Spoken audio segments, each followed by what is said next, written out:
maalin walba adduunkan waxaa ka dhaca dhacdooyin badan oo la yaab leh kuwaasi oo qaarkood loo waayo fasiraad cad sababtoo ah waa wax caadiga ka baxsan muuqaalkan idin muuqda ayaan idinku soo gudbin doonaa xaqiiqada ninkii uurka qaaday ee dhalay 3 jeer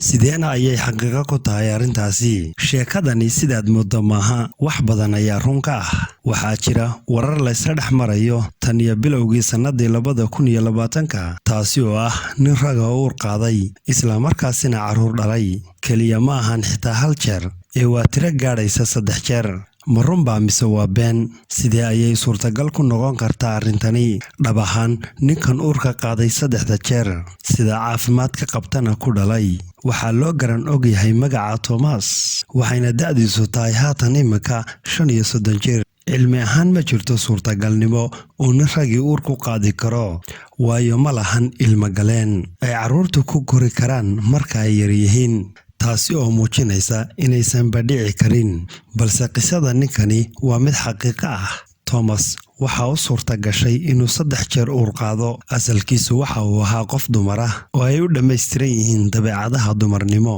kadibna markii uu soo qangaaray waxa uu ku qanci waayay habsamaysigiisa waxaana uu jeclaystay inuu jidhka muuqda iskaga sameeyo qaliin sidoo kalena uu isu ekaysiiyo qof dumar ah waana waxa ficil ahaan dhacay muddo kadib markii ay nolosha isku fahmeen qof gaar ah ayuu raalli ku noqday isagu inuu noqdo hooyada caruurta oo isagu uurka qaado waana waxa dhacay qof muuqaal ahaan ragga u eg inuu qaado uur xilligan qoys ahaan waa qaar isku faraxsan iyagu waxayna faamil ahaan reerkani haystaan 3 caruura gabadh iyo 2 wiil waxayna ku nool yihiin nolol ay haystaan dadka caadiga ah